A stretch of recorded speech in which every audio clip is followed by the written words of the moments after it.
먼저 안전에 대한 개념부터 살펴보겠습니다. 우리는 안전 없이는 살아가기가 쉽지 않습니다. 안전에 대한 개념은 무엇인가? 국어사전에서는 위험이 발생하거나 사고가 일어날 염려가 없는 상태라고 말하고 있습니다. 우리나라 산업안전대사전에서는 사람의 사망, 상해 또는 설비나 재산 손해, 손실의 원인 상태가 전혀 없는 것이라고 말하고 있습니다. 산업안전의 선구자라고 할 수 있는 하인리히는 사고 예방, 물리적 환경과 인간 및 기계의 관계를 통제하는 과학이며 기술이다 라고 표현하고 있습니다. 그러면 국제민간항공기구 아이카오는 어떻게 안전을 정의하고 있을까요? 지속적인 위해 요인 발굴과 위험 관리를 통하여 인명 피해나 재산 손실을 유발할 수 있는 위험이 수용 가능한 수준 이하로 유지되는 상태를 안전이라고 정의하고 있습니다. 또한 이카오에서는 안전관리 시스템에 대해서도 정의하고 있는데요. 오늘 학습하는 SMS에 관한 부분입니다. 이는 안전관리를 위하여 요구되는 조직, 책임과 의무, 안전정책, 관리 절차 등을 포함하는 시스템적인 접근 방법을 SMS라고 정의하고 있습니다. 그러면 안전과 관련된 주요 용어를 한번 살펴보겠습니다. 먼저 해저드입니다. 주말에 운동하시는 분들은 해저드를 자주 접하게 될 텐데요. 해저드란 인명의 부상, 사망 등 피해, 시스템 장비, 재산의 손실을 초래할 수 있는 현존하거나 잠재적 원인 또는 요인을 해저드라고 말하고 있습니다. 해저드에는 여러 종류가 있는데요. 먼저 자연적인 해저드입니다. 기상 또는 기후 요인으로서 예를 들면 태풍, 윈드시어, 마이크로버스트, 뇌우, 강설, 착빙, 안개 등 이러한 부분들이 해저드가 될 수가 있죠. 또한 지진이라든가 화산, 홍수, 산사태, 지리학적인 사건, 또 환경 요인, 산불이라든가 야생동물 조류, 곤충, 해충 등으로 인한 그러한 상황도 해저드가 될 수가 있습니다. 기술적인 해저드가 있죠. 우리가 시설, 장비에 부품이 결함이 발생했다든가 또 시스템 간의 인터페이스 요인 등은 기술적인 해저드가 됩니다. 또한 경제적 해저드로서 경기가 침체한다든가 자재나 장비 가격이 급격히 상승한다든가 자원 조달에 어려움을 겪는다든가 하는 것들도 경제적 해저드가 될 수 있습니다. 또한 전염병, 요즘 코로나19 이것도 해저드죠. 아주 큰 해저드입니다. 심리적 불안, 인공장애물 등도 해저드가 될 수 있습니다. 우리 주변에는 이와 같이 많은 해저드가 있습니다. 리스크는 위험이라는 단어로 우리가 번역을 하고 있는데요. 위해 요인으로 인한, 해저드로 인한 잠재적 영향으로 심각도와 발생 가능성으로 측정되는 위험의 정도이다. 좀 말이 어렵습니까? 위해 요인으로 인하여 손해나 손상을 입힐 수 있는 잠재적 영향을 발생 가능성과 심각도로 측정한 것을 리스크, 위험이라고 얘기하고 있습니다. 그러면 해저드와 리스크는 어떻게 구별되는지 한번 예를 들어보겠습니다. 활주로상의 측풍 20나트의 바람, 이것은 해저드입니다. 측풍 20나트로 인하여 조종사가 이착륙 시에 항공기 통제가 어렵다. 이것은 컨시퀀스, 결과입니다. 또한 항공기의 통제 상실을 초래할 수 있는 컨시퀀스, 그 결과를 발생 가능성과 심각도로 측정한 것은 리스크입니다. 즉, 리스크에는 해저드의 확률적인 개념이 포함된 것이다 라고 이해할 수 있겠습니다. 한번 케이스 스터디를 해볼까요? 해저드를 컨시퀀스 리스크와 혼동하는 경우에는 해저드의 특성이 가려질 수가 있습니다. 잘 정의된 해저드는 해저드의 구조나 출처의 추정이 가능하고 잠재적 결과의 손실, 그 정도에 대한 평가가 가능한 것입니다. 그러면 예를 들어보겠습니다. 다음 중에서 해저드를 바르게 나타낸 것은 1번 비행기가 착륙 중에 강풍이 불어 활주로를 이탈하였다. 2번 비행기가 이륙 중에 조류와 충돌하여 엔진이 손상을 입었다. 3번 비행장 주변에 짙은 안개. 어느 것입니까? 예, 3번입니다. 1번은 해저드로 인한 결과이기 때문에 해저드는 그 요인 자체가 해저드가 되는 것입니다. 다음은 액시던트입니다. 액시던트는 사고입니다. 사고는 사망이나 상해, 항공기 수리를 요하거나 구조적 결함을 포함한 물리적 손상, 항공기 실종 등과 같은 우리가 흔히 이해하고 있는 사고로 판단하시면 되겠습니다. 다음은 항공안전장애, 인시던트, 사건이라고 이렇게 번역을 하고 있는데요. 항공기 사고나 항공기 준사고 외에 항공안전에 영향을 미치거나 미칠 우려가 있는 사건을 인시던트, 항공안전장애라고 하며, 인시던트에 대한 세부 내용은 항공안전법 시행규칙에 정의를 또 해두고 있습니다.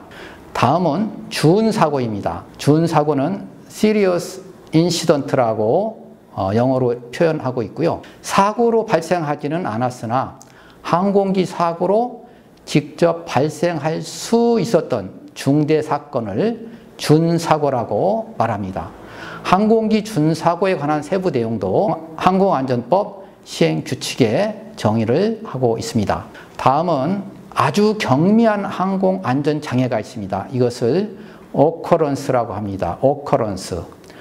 경미한 항공안전장애. 항공안전을 해치거나 해칠 우려가 있는 경우를 occurrence라고 얘기하고 있습니다. 다음은 near-miss입니다.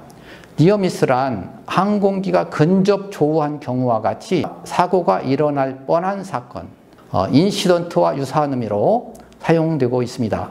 이는 주로 군에서 비행 훈련을 할 때에 near-miss라는 용어를 많이 사용하고 있습니다.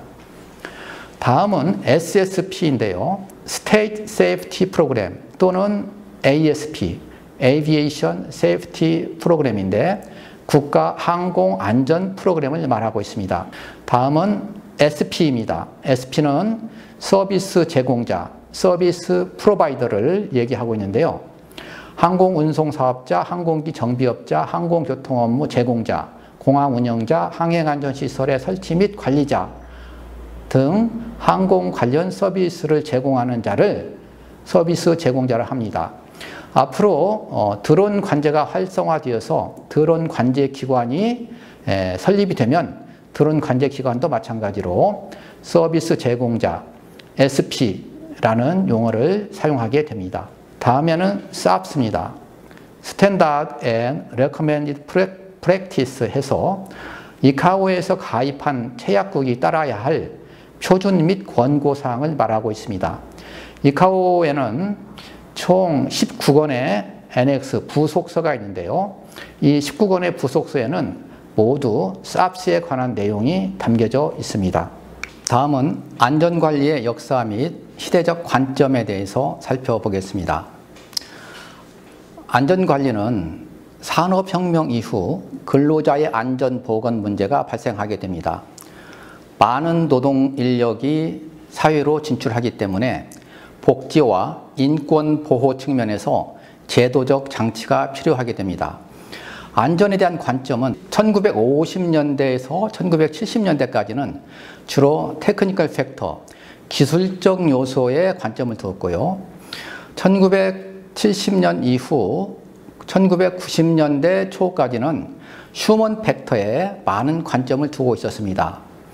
이후로는 1990년대 중반부터는 조직적인 요소와 시스템적인 요소의 그 관점이 점차적으로 이동하게 되어 있는데요. 현재는 안전관리는 조직적인 요소와 시스템적인 요소, 그리고 총체적으로 안전을 관리해야 되겠다는 이카오에서 향후에는 토털 에비에이션 시스템이라는 방향성을 갖고 안전관리를 추진해 나갈 예정으로 있습니다. 그러면 이카오에서 추진하고 있는 SMS 안전관리 시스템의 특징은 무엇인가? 첫째는 체계적이다. 이는 조직적인 관리, 또 계획적이어야 되고 결과에 앞서 프로세스의 과정이 중요시함으로써 모든 안전관리 문제에 대해서 시스템적으로 접근하는 것을 강조하고 있습니다. 두 번째는 프로액티브하다, 사전적이다, 사전 예방적이다 라는 관점을 갖고 있습니다. 유해 요소를 식별하고 위험도를 저감시키고 예방적, 예측적 안전관리가 필요하다는 측면입니다. 다음 세 번째는 명확성입니다. 명확한 이해와 쉽게 자료를 공유할 수 있어야 하고 안전관리 행위는 문서화로 남겨야 한다 하는 이런 세 가지 특징을 갖고 있습니다. 그러면 국가 항공안전 프로그램의 도입과 SMS에 관하여 살펴보겠습니다. 1997년 이카오 항행위원회에서는 처음으로 글로벌 에이비에이션 세이프티 플랜을 제안하게 됩니다. 이는 이카오 총회에서 승인되고 공항 운영 증명을 받은 모든 국제공항은 2005년 11월 24일까지 SMS 구축을 의무화하고 있습니다. 또한 모든 국가는 2010년부터 국가항공안전 프로그램 SSP를 도입하여서 SMS와 연동하도록 제시하였습니다. 우리나라 국토교통부는 2008년부터 국가항공안전 프로그램 SSP를 도입하여 시행하고 있습니다.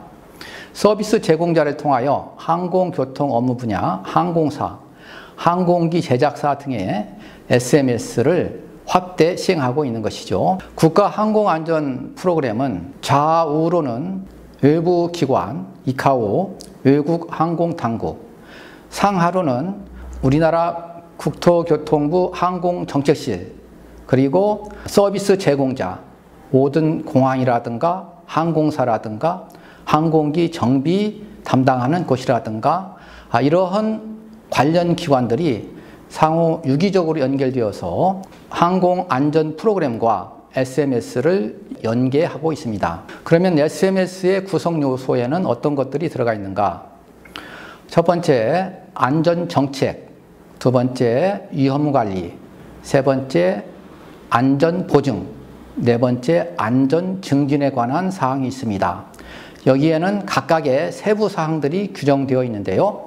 이는 오프라인 과정에서 다시 한번 살펴보도록 하겠습니다.